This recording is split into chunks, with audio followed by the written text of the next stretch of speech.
Hello friends, welcome to my YouTube channel that is Learn WFM and my name is Sandeep. And in today's video, we are going to learn one of the most important forecasting method that is ARIMA, and which is also considered as most accurate method of forecasting also. So in this video, we will learn basically we'll see what is ARIMA and we'll understand each term of ARIMA, that is auto regression, integrated and moving average. So we'll understand each term, that what is the meaning of auto regression, what is the significance of integrated part in ARIMA, and what is the meaning of moving average.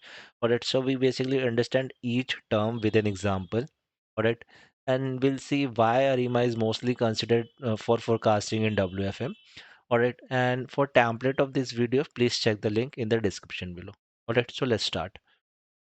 So first of all, the full form for ARIMA. So simply, if I talk about the full form, this is we can say auto regression integrated moving average.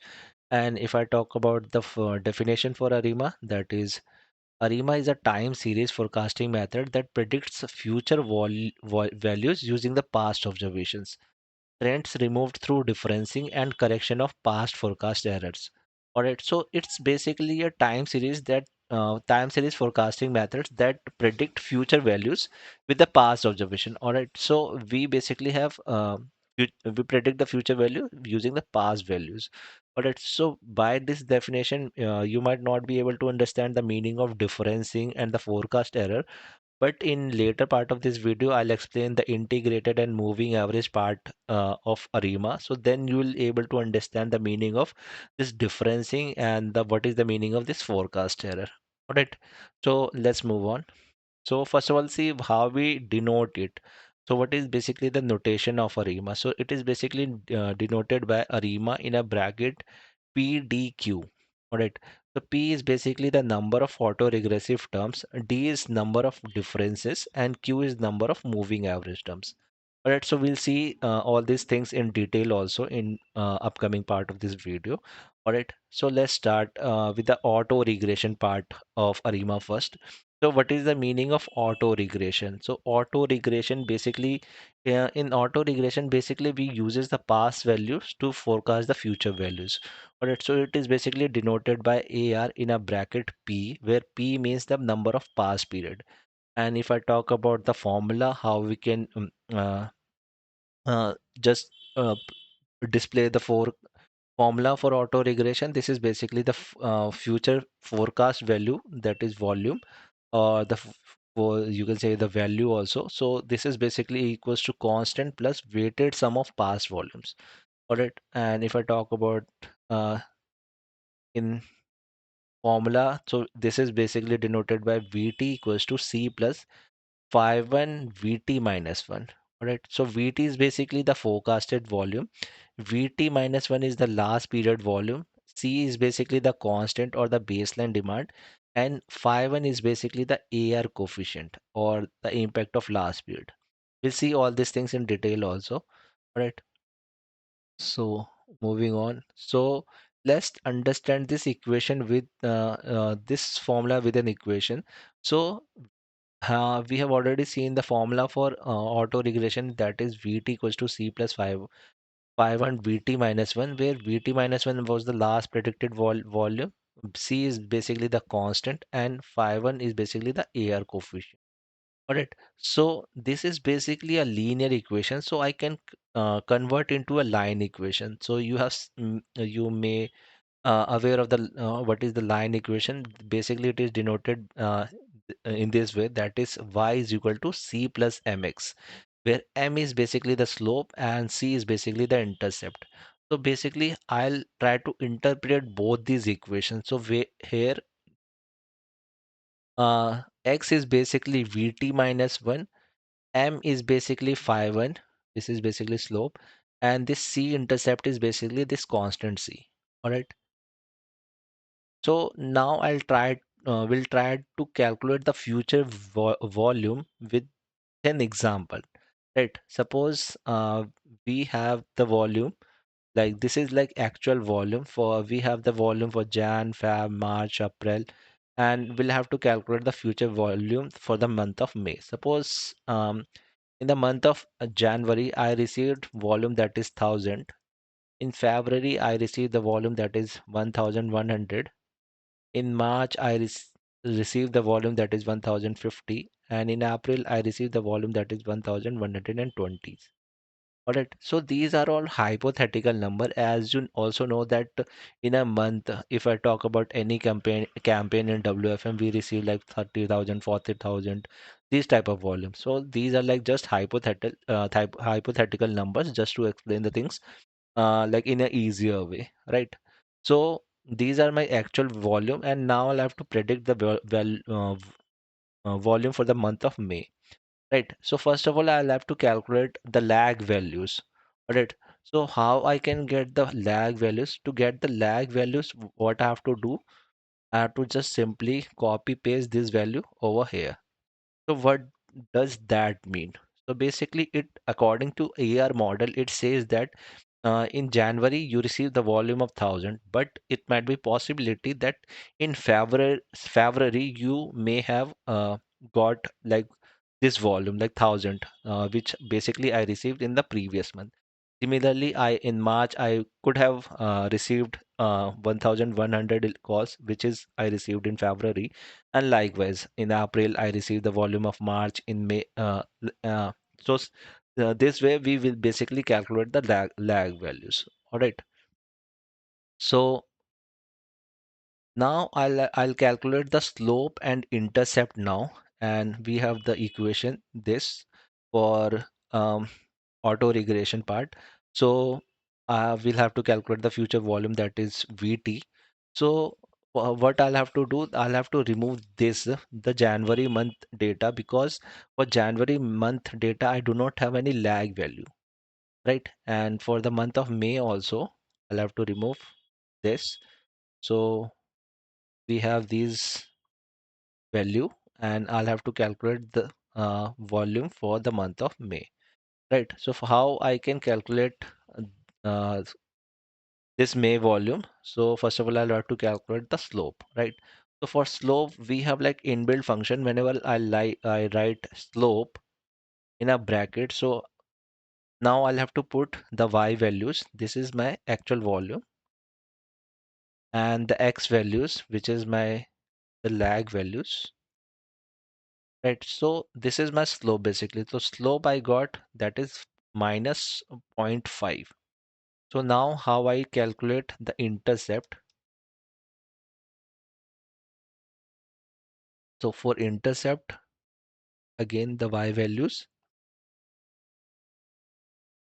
and the x values, which is the lag values. So my intercept is basically 1615. All right. So now I try to like interpret. These are like according to AR model, what I basically require that is VT, and this is the x values are like VT minus 1. And VT here in terms of line, this is basically y, and VT minus 1 is this basically x. All right. So now I'll calculate my volume for the month of May. So how I'll calculate that? So that is the formula for the that is for VT, that is C plus 5 1 VT minus 1. So what is the C? C here is basically my intercept. All right. So intercept is my this, and phi 1 is basically my slope, which is this, and VT minus 1. So VT minus 1 means the volume of my previous month. So this is the volume for my previous month. All right. So this is my predicted volume for the month of May. It means I have predicted that in the month of May I'll receive this much of volume. All right. So here I have just explained you with through 3 or 4 months of data. It can be a huge kind of data like for 1 year, 2 year, or 3 year, and then we calculate the lag, and then accordingly we calculate the future volume. Right.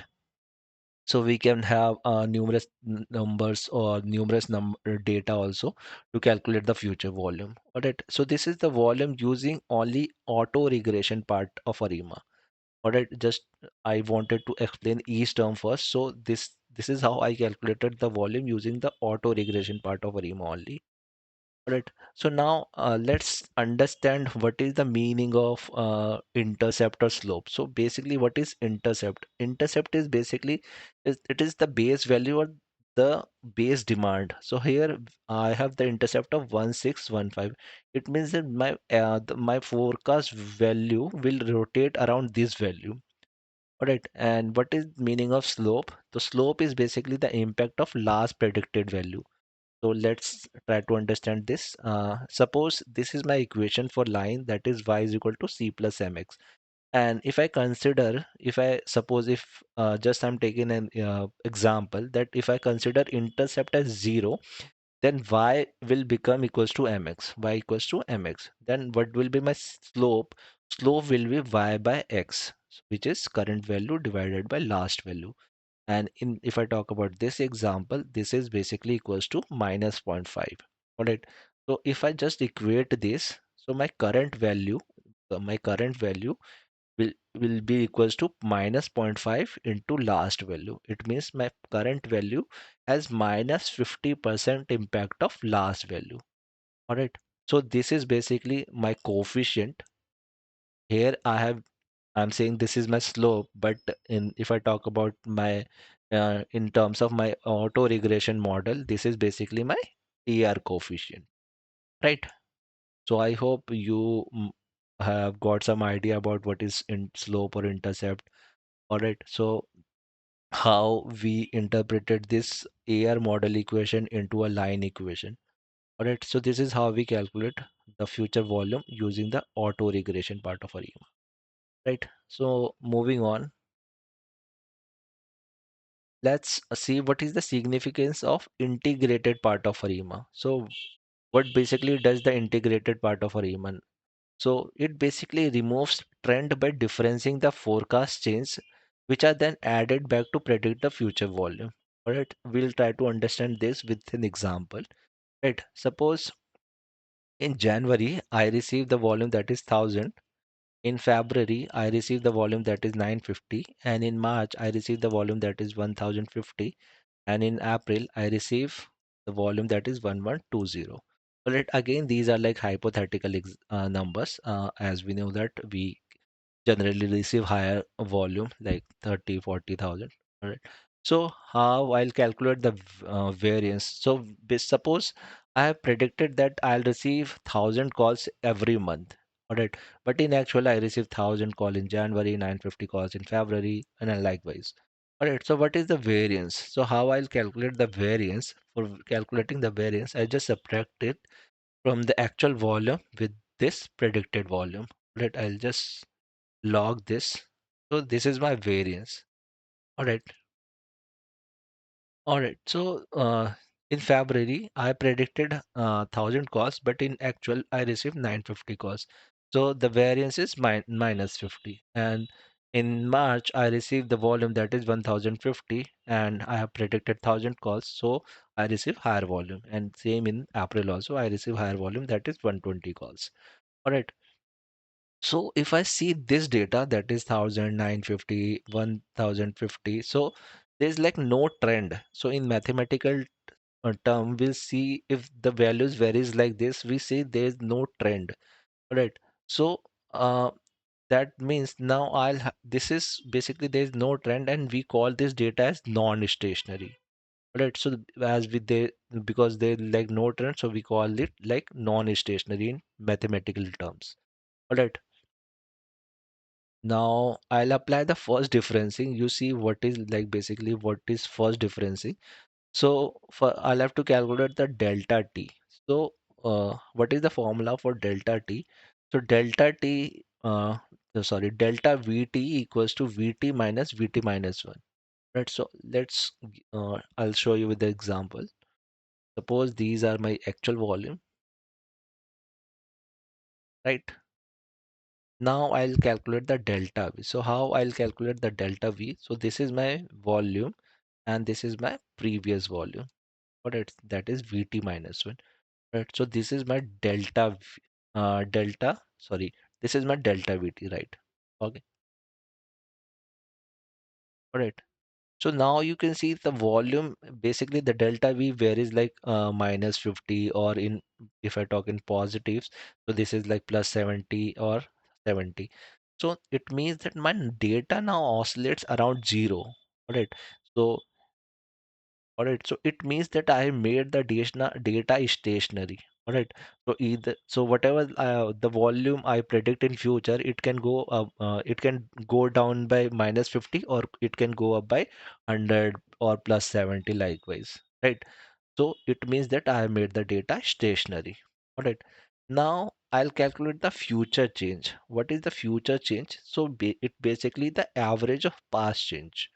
Alright, so how I'll calculate the average change? So for that, what I'll have to do, I'll have to take the average of all these things. Alright, so let's just do how I'll get the average. So just sum up of all these numbers and divide it by 3. So it means that my average change is 40. Alright, it means that next forecast data is not relying on volume. Instead, it is relying on the average change in volume. It means that my next forecast will be 40 more than my last volume. Right. So how I'll calculate the volume for the month of May, which I want it to calculate here. So I wanted to calculate the future volume for the month of May. So how I'll get it? So this is formula for that, using the integrated part of ARIMA. So the volume of April, that is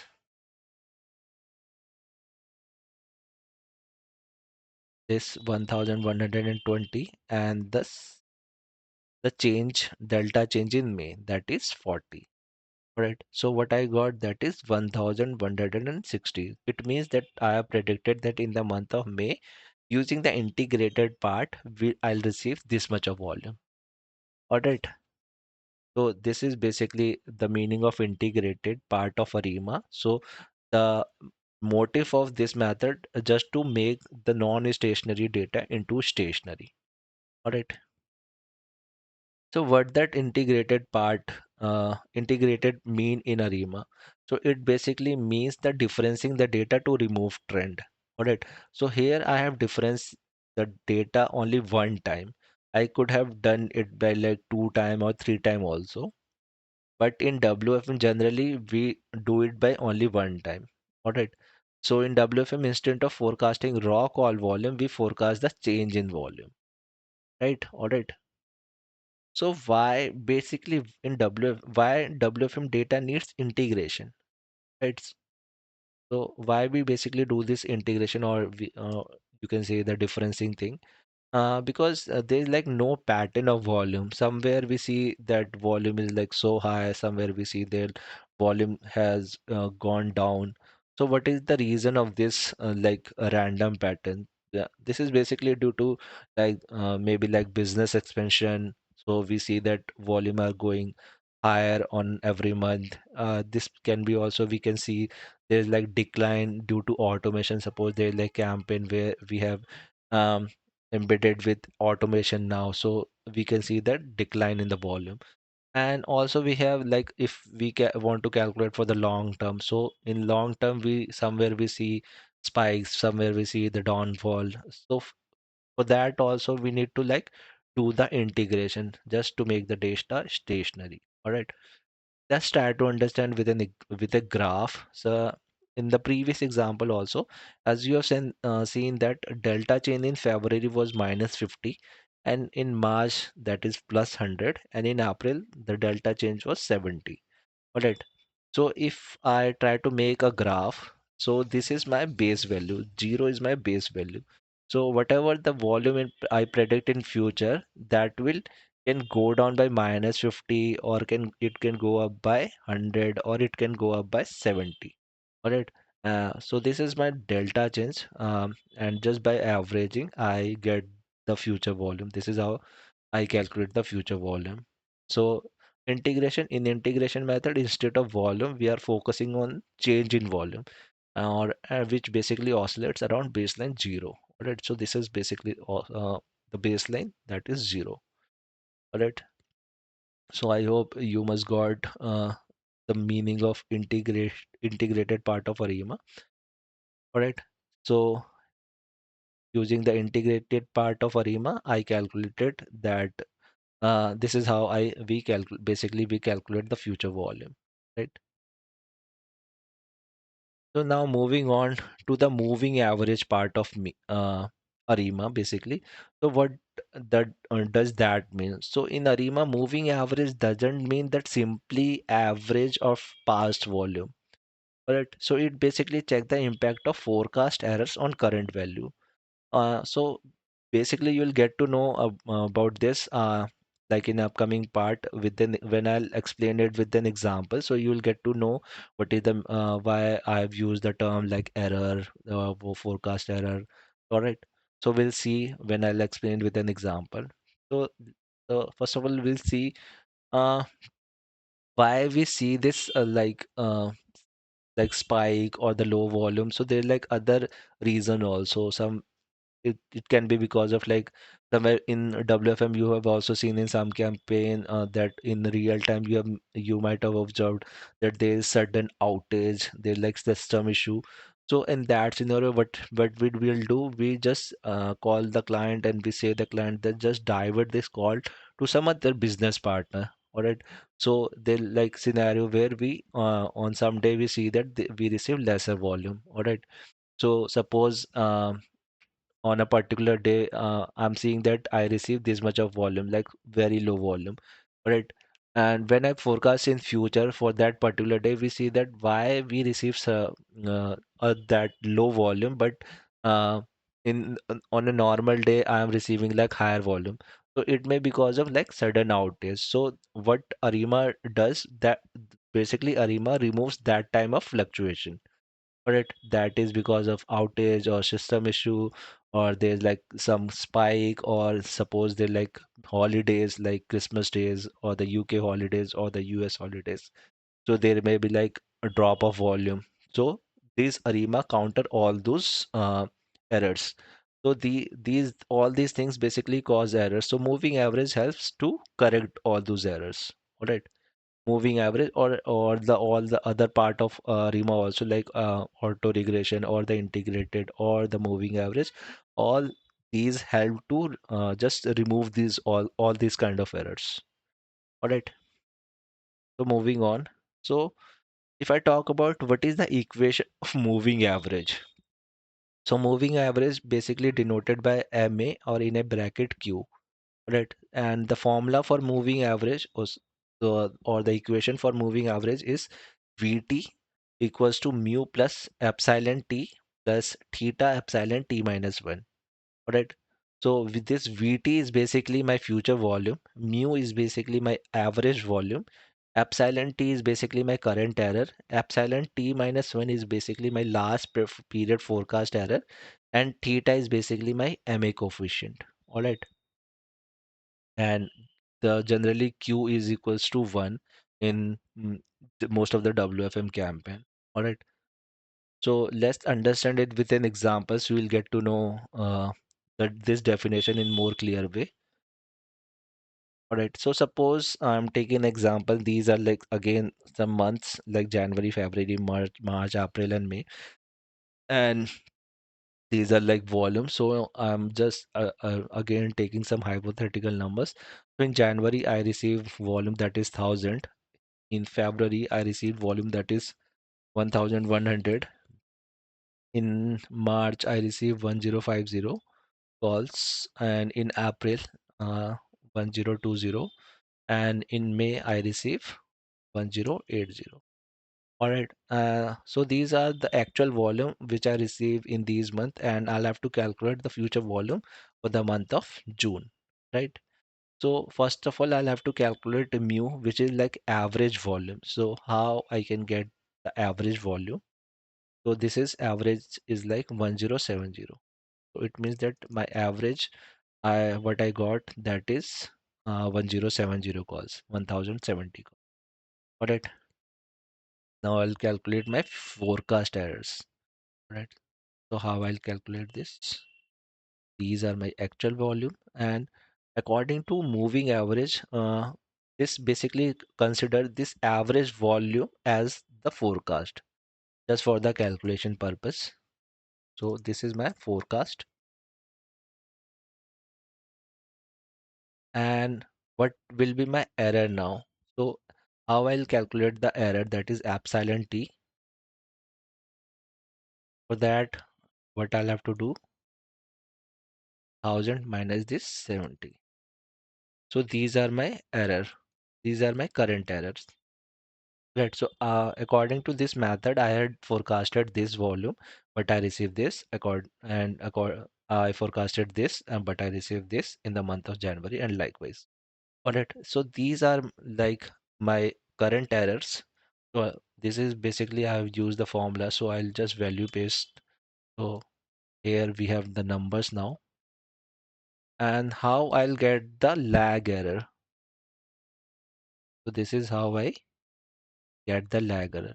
Minus 70 will come here, plus 30 will come here, minus 20 will come here, 50 will come here, and 10 will come here. Right. Now I'll have to calculate the theta, that is MA coefficient. And the formula for sorry, the definition for MA coefficient is basically, what is MA coefficient is basically is calculated in Excel by regressing current forecast errors. These are my current forecast errors on their lagged errors. These are my lagged errors using slow function. Right. So how I'll calculate this? So first of all, I'll have to remove this, because here we do not have lag error part. Here we do not have lag error part, like, is like this part. And I'll have to remove this also. And I wanted to predict the volume for the month of June. So now how I'll get the theta part, that is MA coefficient. For that we have the formula, that is slope, current errors, and the lagged errors. So this is minus 0.35. Alright. So now I'll have to calculate the volume for the month of June. How I'll calculate this. So for that, we have the formula mu plus epsilon t plus theta epsilon t minus 1. So what is mu? With that is basically my average volume, or you can say the forecast. So alright, so mu is basically 1070. Alright, and epsilon t, that is my current error for the month of June. So for current error for the month of June, I do not have any current error for the month of June. All right. So whenever I'll calculate any volume for a for that month, I do not have any current error part. Obviously, there is no current error part in the month of June, right? So this part will be 0, right? Then theta is my this minus 0.35, right?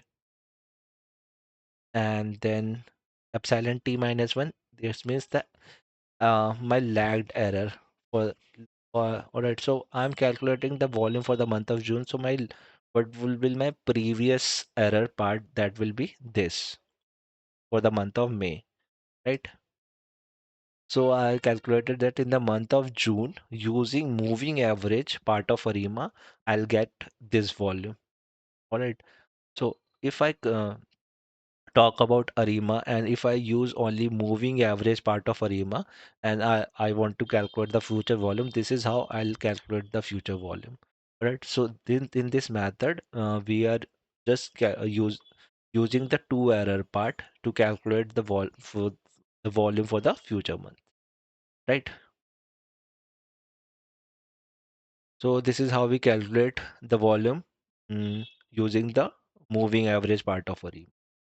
Right. So this is all about like I have explained you each method, like auto regression, like integrated, or the moving average. So I have explained with the example also, so that you'll able to understand why uh, these uh, these all the like moving average, what is the meaning of integrated or the auto regression with the example, so that you will be able to understand why basically these terms are included in ARIMA, right? So why we consider the ARIMA method as the most accurate method of forecasting? Right. So these parameters, which are basically the parameters of ARIMA, that is PDQ, are basically optimized to minimize the forecast errors. So whatever we do, like auto regression, it means using the past values or differencing or moving average. So it basically minimize the forecast error. So if you try to understand the word, the regression word, which basically used in ARIMA. So it basically what it does basically. So we do the regression with the past values in ARIMA, which basically mean to reduce or diminish the error, fluctuation, spike or drop, whatever you want to say. All right. So this is why we have used this word in ARIMA, that is regression. All right. And thus it gives the most accurate value, right? Other benefit of ARIMA: by analyzing historical volume data, ARIMA help predict future demand, enabling better staffing and resource allocation. The line representation of volume reveals trends and patterns, making it easier to spot seasonal fluctuation or anomalies. So whenever like they like fluctuation or anomalies, so this method basically try to diminish or just try to reduce those kind of fluctuation or errors, right? And accurate prediction informed decisions on age and scheduling, training and hiring, leading to improved efficiency and customer satisfaction. All right. And it basically helps in handling seasonality also. So Arima can effectively model seasonal pattern in volume data, ensuring forecast account for regular fluctuation. Right. So this is why we basically use the ARIMA method instead of other method like simply average, moving average, or exponential smoothing. We basically consider this method, right? And moving on, so just I've prepared many templates or I've prepared many videos. So for all the PPTs and Excel, I prepared till yet related to real-time scheduling or planning or forecasting also now. So I'll just add planning here also and forecasting also. So for all those PPTs and Excel, so you can check the link in the description below. So you can like prepare notes and you can practice also with different numbers. All right. And my upcoming video. All right. So this part was basically to explain and understand each part of ARIMA, right? So next part will be actually how we predict volume using ARIMA, where we'll use all the parts like auto regression, integrated, and moving average as combined. Right. So with just one example, I'll try to explain you. I'll try to include all these parts like auto regression, integrated, and moving average. Right. So I could have calculated or predicted future volume using ARIMA uh, through an example by saying that we get the lag value first, then we do the differencing and we'll calculate the error. But then you won't be able to understand the meaning of each term. So why we use the lag value, why we do the differencing. So this is why I prepared this part first so that you can explain the meaning of each term. What is the meaning of this? What is the meaning of this? What is this? Alright, so I wanted to explain each part first. So now I hope you know the meaning of auto regression, integration, and moving. Right. So this is why I prepared this part. So in next part, I'll include an example where I'll use all these part in just one example. All right. So this is all, and just like and share this video so that I continue preparing videos. And this is for my motivation, right? And to get the notification for such videos, subscribe this channel. So this is all. Thank you so much, and bye bye.